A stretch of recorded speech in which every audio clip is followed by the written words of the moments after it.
በዓለም ዙሪያ በሚሊዮኖች የሚቆጠሩ ወንዶች በዚህች ትንሽ ሰማያዊ እንክብል ላይ ሙሉ እምነት አላቸው።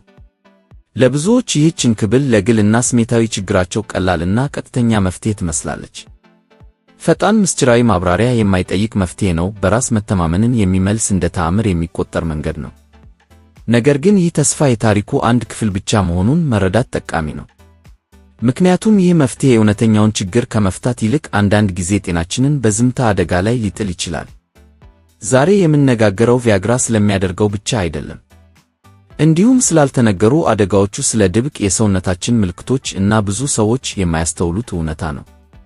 ይህን መረዳት ከአንድ ጊዜ ውጤት በላይ ረጅም ጊዜ ጤናውን ለመጠበቅ ይረዳዎታል።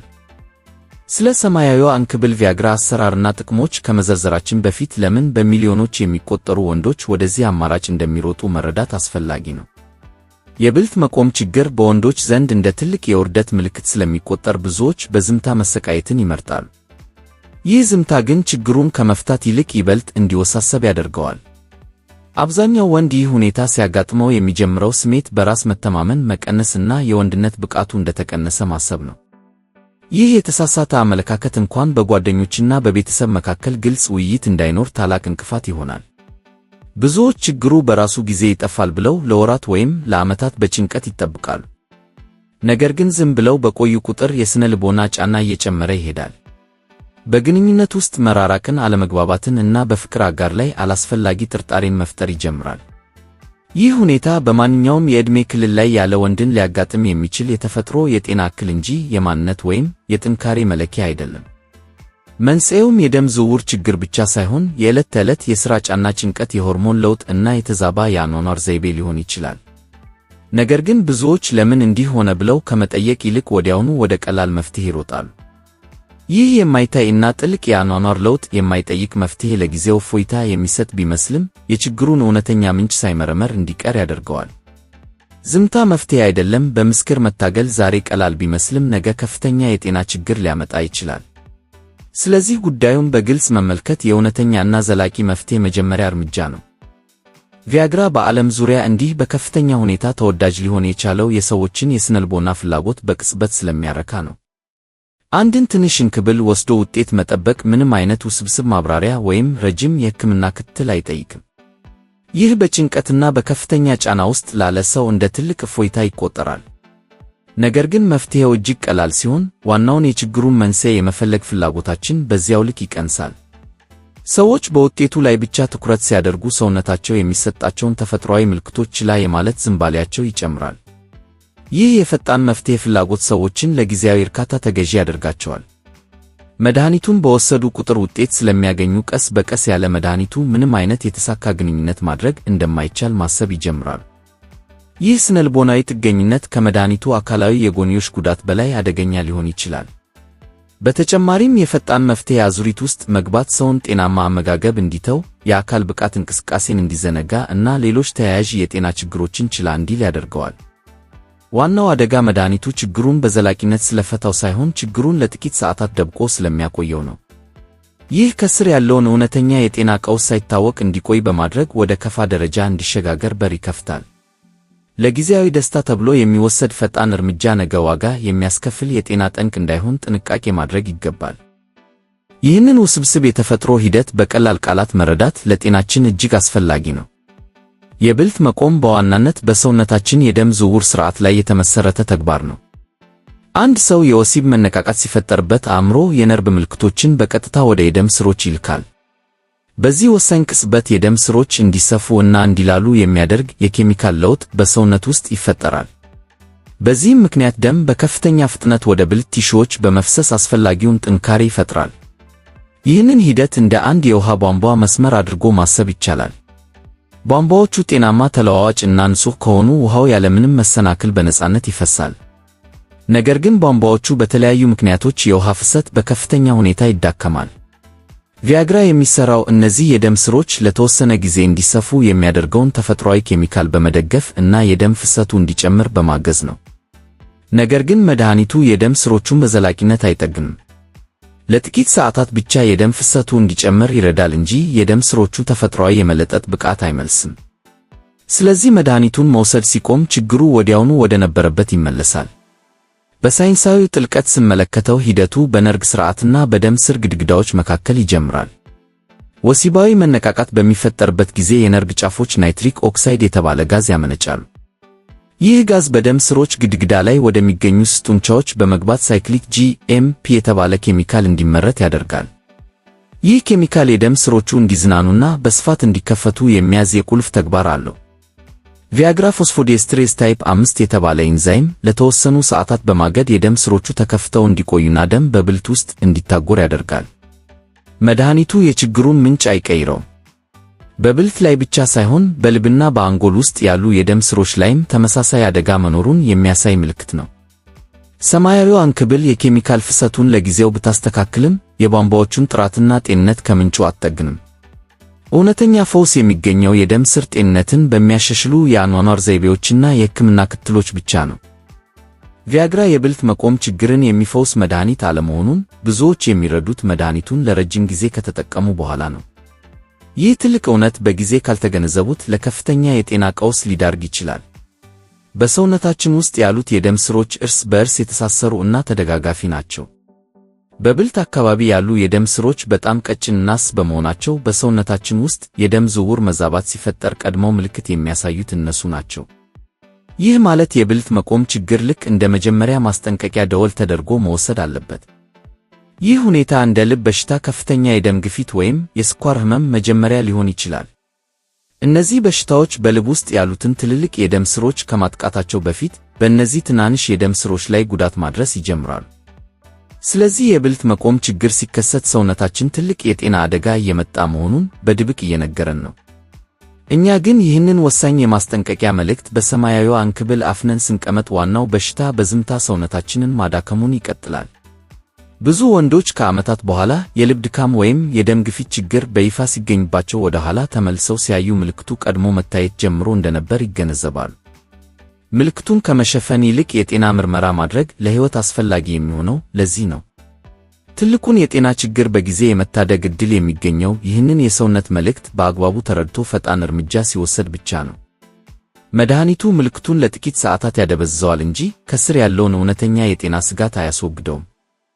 ማንኛውም ወደ ሰውነታችን የሚገባ መድኃኒት የራሱ የሆነ ኬሚካላዊ ተጽዕኖ እንዳለው መረዳት ለጤናችን ወሳኝ ነው።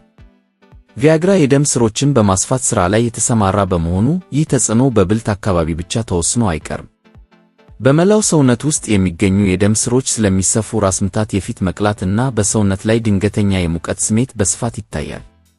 አንዳንዴም የአፍንጫ መታፈን ወይም የምግብ አለመንሸራሸር ስሜት ሊከሰት ይችላል። እነዚህ ምልክቶች መድኃኒቱ በሥርዓተ ዝውውራችን ላይ እያሳደረ ያለውን ተጽዕኖ የሚጠቁሙ ናቸው። ከእነዚህ ቀለል ያሉ ጉዳቶች ባለፈ ይበልጥ ትኩረት የሚሹ የእይታ ለውጦች ሊያጋጥሙ ይችላሉ።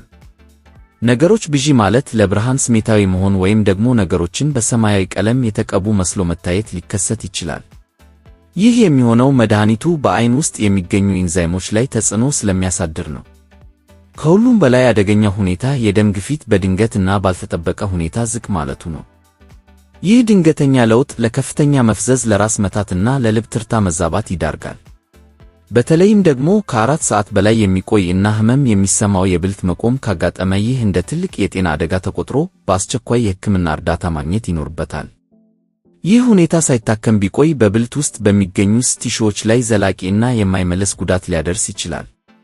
እነዚህን የጎንዮሽ ጉዳቶች በዝርዝር ማወቅ መድኃኒቱን በኃላፊነት ስሜት ለመጠቀም እና አስፈላጊው ጥንቃቄ በሚፈለግበት ጊዜ ፈጣን እርምጃ ለመውሰድ ይረዳል። ጤናማ ጥንቃቄ ከጊዜያዊ ደስታ በላይ ዋጋ እንዳለው መዘንጋት የለብንም። ቪያግራ ለሁሉም ሰው እኩል ደህንነቱ የተጠበቀ መድኃኒት አለመሆኑን መገንዘብ ለሕይወት አስፈላጊ ነው። በተለይ የልብ ህመም ያለባቸውና ለልብ በሽታ ልዩ መድኃኒቶችን የሚወስዱ ወንዶች መድኃኒቱን ከመውሰዳቸው በፊት ከፍተኛ ጥንቃቄ ማድረግ ይኖርባቸዋል። ናይትሬትስ የሚባሉ የልብና የደም ስር መድኃኒቶችን የሚጠቀሙ ሰዎች ቪያግራን በፍጹም መውሰድ የለባቸውም። እነዚህ ሁለት መድኃኒቶች በሰውነት ውስጥ በአንድ ላይ ሲገናኙ የደም ግፊትን ለሕይወት አስጊ ወደሆነ እጅግ ዝቅተኛ ደረጃ ያወርዱታል። ይህ ድንገተኛ የደም ግፊት መውረድ ወደ አስፈላጊ የሰውነት ክፍሎች ማለትም ወደ አእምሮና ወደ ልብ የሚሄደውን የደም ፍሰት በከፍተኛ ሁኔታ ስለሚቀንስ ለድንገተኛ ሞት ወይም ለሌላ ከባድ የአካል ጉዳት ሊያጋልጥ ይችላል። በተጨማሪም የጉበት ወይም የኩላሊት መድከም ያለባቸው ሰዎች መድኃኒቱ ከሰውነታቸው ውስጥ ተወግዶ ለመውጣት ስለሚቸገር በደም ውስጥ ያለው የመድኃኒት መጠን ተከማችቶ ከፍተኛ መርዝነት ሊኖረው ይችላል። ይህ ደግሞ በሰውነት ውስጥ ያሉ ሌሎች የውስጥ አካላትን ክፉኛ ሊጎዳ ይችላል። ያለ ባለሙያ ትዕዛዝ መድኃኒቱን በጓደኛ ምክር ወይም ከፋርማሲ በራስ ፍቃድ ገዝቶ መውሰድ ራስን ላላስፈላጊ አደጋ አሳልፎ መስጠት ነው። እያንዳንዱ ሰው የራሱ የሆነ የተለየ የጤና ታሪክ ስላለው ለሌላው ሰው የሰራ መድኃኒት ለእርስዎ እጅግ አደገኛ ሊሆን ይችላል። ስለዚህ የሕክምና ምርመራ ማድረግና ከባለሙያ ጋር መማከር እንደ አማራጭ የሚታይ ሳይሆን በሕይወት ለመቆየት መደረግ ያለበት የግዴታ እርምጃ ነው። ጤናማ ጥንቃቄና በእውቀት ላይ የተመሰረተ ውሳኔ ከማንኛውም ፈጣን መፍትሄ በላይ ዋጋ አለው። በመድኃኒት አጠቃቀም ረገድ የሚሰሩ የተለመዱ ስህተቶች ለከፍተኛ የጤና አደጋ መጋለጥን በከፍተኛ ሁኔታ ይጨምራሉ። አንዳንድ ወንዶች አንድ እንክብል የጠበቁትን ውጤት ካልሰጣቸው መጠኑን በራሳቸው ፍላጎት በመጨመር ሌላ እንክብል ይጨምራሉ። ይህ ግን ውጤቱን ከመጨመር ይልቅ ለልብ ድካም፣ ለከፍተኛ የደም ግፊት መውረድና ለሌሎች ገዳይ ለሆኑ የጎንዮሽ ጉዳቶች ያጋልጣል። የመድኃኒት መጠን መጨመር የችግሩን መፍትሄ ሳይሆን የአደጋውን መጠን ነው የሚያፋጥነው። ሌላው እጅግ የተለመደ እና አደገኛ ስህተት መድኃኒቱን ከአልኮል ጋር መቀላቀል ነው። አልኮል ራሱ በባህሪው የደም ዝውውርን የማዛባትና የብልት መቆም ብቃትን የመቀነስ ተፈጥሮ አለው።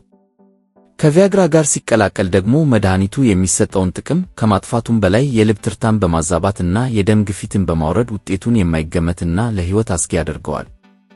ይህ ድብልቅ በሰውነት ውስጥ የሚፈጥረው ኬሚካላዊ ግጭት ለድንገተኛ ራስ መሳትና ለልብ ሥራ ማቆም ምክንያት ሊሆን ይችላል። በተጨማሪም በመድኃኒት ላይ ብቻ ሙሉ በሙሉ ጥገኛ መሆን ዋናውን የጤና ችግር ለመፍታት ትልቅ እንቅፋት ይሆናል። መድኃኒቱ እንዲሠራ የተወሰነ ጊዜና ተፈጥሯዊ የወሲብ መነቃቃት እንደሚያስፈልገው መረዳት ይገባል። በስሜት ተገፋፍቶ መድኃኒትን ያለ አግባብና ያለ ባለሙያ ምክር መጠቀም ጤናን ለከፍተኛ ቀውስ አሳልፎ መስጠት ነው። እውነተኛ መፍትሄ የሚገኘው መድኃኒትን እንደ ብቸኛ አማራጭ ከመውሰድ ይልቅ ስህተቶችን በማረም እና የሰውነትን ተፈጥሯዊ ሚዛን በመጠበቅ መሆኑን ማወቅ ይገባል። ሰውነታችን እጅግ ድንቅ በሆነ መንገድ የተገነባ በመሆኑ ማንኛውም አይነት የጤና መታወክ ሲፈጠር የራሱን ምልክት ይሰጣል። የብልት መቆም ችግር ልክ እንደ መኪና ዳሽቦርድ ላይ እንደሚበራ የቀይ መብራት ማስጠንቀቂያ ተደርጎ ሊወሰድ ይገባል። ያ መብራት ሲበራ መብራቱን በመስበር ወይም በመሸፈን ችግሩን መፍታት እንደማይቻል ሁሉ የብልት መቆም ችግርን በመድኃኒት ብቻ መደበቅም ዋናውን በሽታ አያስወግደውም። ሰውነት ያለ በቂ ምክንያት እንዲህ አይነት ምልክቶችን በፍጹም አይልክም። ይህ ምልክት ስለ ደም ስሮቻችን ጤንነት፣ ስለ ልባችን ጥንካሬ እና ስለ ሆርሞናችን ሚዛን የሚነግረን እጅግ ብዙ ቁም ነገር አለ። ምናልባትም በከፍተኛ የሥራ ጫና እና በውጥረት ምክንያት ሰውነታችን አስቸኳይ ረፍት እንደሚፈልግ ወይም ደግሞ የተዛባው የአመጋገብ ዘይቤያችን የደም ስሮቻችንን እየዘጋ መሆኑን የሚጠቁም ሊሆን ይችላል። እንዲሁም በቂ እንቅልፍ አለማግኘት እና ስር የሰደደ ጭንቀት በሰውነት ውስጥ ያለውን ተፈጥሯዊ የሆርሞን ዝውውር እያዛባው መሆኑን የሚያሳይ ድብቅ መልእክት ነው። እነዚህ ምልክቶች በትክክል ተረድቶ ከምንጩ መፍትሄ መፈለግ ከማንኛውም ሰራሽ መድኃኒት በሺህ እጥፍ የሚበልጥ ዘላቂ ጥቅም ይሰጣል። ምልክቱን ከመሸፈን ይልቅ ሰውነታችን ምን እያለን እንደሆነ በጥሞና ማዳመጥ ለዘላቂ ጤንነትና ለረጅም ዕድሜ ወሳኝ ነው። የችግሩን ምንጭ መርምሮ ማስተካከል ለወደፊቱ የሚመጡ ከባድ የጤና ቀውሶችን ቀድሞ ለመከላከል የሚያስችል ትልቅ ዕድል ነው። ሰውነቶ የሚያስተላልፈውን ይህንን ድብቅ መልእክት ችላ ሳይሉ በተገቢው መንገድ ምላሽ መስጠት የጤናማ ሕይወት ቁልፍ ነው። ለብልት መቆም ችግር እውነተኛና ዘላቂው መፍትሄ የሚገኘው በፋርማሲ ውስጥ ሳይሆን በወጥ ቤትና በስፖርት ሜዳ ውስጥ መሆኑን መገንዘብ ያስፈልጋል። የደም ስሮችን ጤንነት የሚመልሱ ምግቦችን በሥርዓት መመገብ ከማንኛውም ሰው ሰራሽ መድኃኒት ይበልጥ ውጤታማ እና አስተማማኝ ነው። አትክልትና ፍራፍሬዎችን ማዘውተር፣ በቅባት የበለጸጉ ምግቦችን መቀነስ እና በቂ ውሃ መጠጣት የደም ዝውውርን በከፍተኛ ሁኔታ ያሻሽላሉ። እነዚህ የተፈጥሮ በረከቶች የደም ስሮች እንዲጸዱ እና የመለጠጥ ብቃታቸው እንዲመለስ ትልቅ እገዛ ያደርጋሉ። ከዚህ በተጨማሪ መደበኛ የአካል ብቃት እንቅስቃሴ ማድረግ የልብን ደም የመርጨት አቅም ስለሚጨምር ደም ወደ ሁሉም የሰውነት ክፍሎች ያለምንም እንቅፋት እንዲደርስ ይረዳል። በቀን ውስጥ ለጥቂት ደቂቃዎች የሚደረግ እንቅስቃሴ እንኳ የደም ስሮችን ጤንነት ለመጠበቅ ወሳኝ ነው። እንዲሁም በቂ እንቅልፍ ማግኘት ለተፈጥሯዊ የሆርሞን መስተካከል እና ለጭንቀት መቀነስ የሚተካ የሌለው አስተዋጽኦ አለው። እንቅልፍ ሰውነት ራሱን የሚጠግንበትና የጠፋውን ኃይል የሚተካበት ወሳኝ ጊዜ ነው። እነዚህ የአኗኗር ዘይቤ ለውጦች እንደ ቪያግራ በአንድ ሰዓት ውስጥ ፈጣን ውጤት ላይሰጡ ይችላሉ። ነገር ግን ከጥቂት ሳምንታት በኋላ የሚሰጡት ውጤት ተፈጥሯዊ፣ አስተማማኝ እና ዘላቂ ነው። መድኃኒት መጠቀም አስፈላጊ ሆኖ ሲገኝ እንኳ በሐኪም ጥብቅ ትዕዛዝ እና እንደ አንድ ጊዜያዊ ተጨማሪ አማራጭ ብቻ መወሰድ አለበት። ዋናው ትኩረት መሆን ያለበት የመድኃኒት ጥገኝነትን መቀነስ እና የሰውነትን ተፈጥሯዊ ብቃት በማሳደግ ላይ ነው። ጤናማ የአኗኗር ዘይቤን መከተል ለብልት መቆም ችግር ብቻ ሳይሆን ለመላው ሰውነት ጤንነትና ለረጅም ዕድሜ ዋስትና የሚሰጥ ብቸኛው የተሻለ መፍትሄ ነው። ስለ ወንዶች ጤና በተለይም ስለ ጾታዊ ጤንነት በግልጽ መወያየት ለችግሩ መፍትሄ ቀዳሚው እና ዋነኛው መንገድ ነው። በብዙ ማህበረሰቦች ዘንድ ይህ ጉዳይ እንደ ነውር ወይም እንደ ድክመት ተቆጥሮ በሚስጥር መያዙ ለብዙ የጤና አደጋዎች መንስኤ ሆኗል። ዝምታ መፍትሄ አይሆንም፣ ይልቁንም ችግሩ በሰውነት ውስጥ ተደብቆ እንዲቆይ በማድረግ አደጋውን ይበልጥ ያባብሰዋል። ብዙ ወንዶች የተሳሳቱ መረጃዎችን ከማይረቡ ምንጮች እንዲወስዱ የሚያደርጋቸው ይኸው የግልጽነት መጥፋት እና የውይይት መድረኮች አለመኖር ነው። ከባለሙያ ጋር በግልጽ መነጋገር ግን ትክክለኛውንና ሳይንሳዊውን መፍትሄ ለማግኘት ይረዳል። የብልት መቆም ችግር ያለባቸው ወንዶች ቁጥር እጅግ ከፍተኛ መሆኑን እና ይህ ሁኔታ በማንኛውም ወንድ ላይ ሊከሰት እንደሚችል ማወቅ በራስ የመተማመን ስሜትን ለመመለስ ይረዳል። የሕክምና ባለሙያዎች ይህንን ሁኔታ እንደ ማንኛውም አካላዊ ህመም ስለሚመለከቱት በግልጽ መማከር ጥልቅ የልብና የደም ዝውውር ችግሮችን ቀድሞ ለመለየት እና ዘላቂ መፍትሄ ለማግኘት ያስችላል። በግንኙነት ውስጥም ቢሆን ከአጋር ጋር በግልጽ መወያየት ስነልቦናዊ ጫናን እና ጭንቀትን በከፍተኛ ሁኔታ ይቀንሳል። መፍትሄው መድኃኒት ብቻ ሳይሆን መግባባት፣ መደጋገፍ እና በጋራ ለተሻለ ጤንነት መስራት ጭምር ነው። ጤናን በሚስጥር መያዝ ለጥፋት ሲዳርግ፣ በግልጽነት መወያየት ግን ለፈውስ መንገድ ይከፍታል። ጤናማ ሕይወት እና ጠንካራ ግንኙነት የሚገነባው በእውነት እና በግልጽነት ላይ መሆኑን መዘንጋት የለብንም። ጤናውን በሚስጥር አያጥፉ፣ ይልቁንም በግልጽነት ታደጉት። በዚህ ሰፊ ውይይታችን የተመለከትነው ዋናው ነጥብ ሰማያዊዋ እንክብል ለተወሰነ ጊዜ ሊረዳ የሚችል ድጋፍ እንጂ ዘላቂ መፍትሄ አለመሆኗን ነው። እውነተኛ ጤና የሚገኘው በጊዜያዊ ማስታገሻዎች ሳይሆን በራስን ጥንቃቄና በጥልቅ ግንዛቤ ላይ ነው። እያንዳንዱ በሰውነታችን ላይ የሚታይ ምልክት የራሱ የሆነ መልእክት ስላለው ምልክቱን በመድኃኒት ከመሸፈን ይልቅ የችግሩን መንስኤ መርምሮ ማስተካከል ለረጅም ዕድሜ ዋስትና ይሆናል። ሰውነቶ የሚሰጠውን ምልክት በትክክል ማዳመጥ ይጀምሩ። ጤናማ የአኗኗር ዘይቤን መከተል፣ ከባለሙያ ጋር በግልጽ መማከር እና በእውቀት ላይ የተመሰረተ ውሳኔ መወሰን ለተሟላ ጤንነት ብቸኛው መንገድ ነው። ጤናው ከማንኛውም ፈጣን መፍትሄ በላይ ትልቅ ዋጋ ያለው ሀብት ነው። ስለዚህ በኃላፊነትና በጥንቃቄ ሊያዙት ይገባል። የዛሬው ጥንቃቄው የነገው የጤና መሰረት መሆኑን መዘንጋት የለብንም። ይህ ቪዲዮ ለጤናው ጠቃሚ ሆኖ ካገኙት ለሌሎች ወዳጅ ዘመዶቹ በማካፈል የጋራ ግንዛቤን ይፍጠሩ።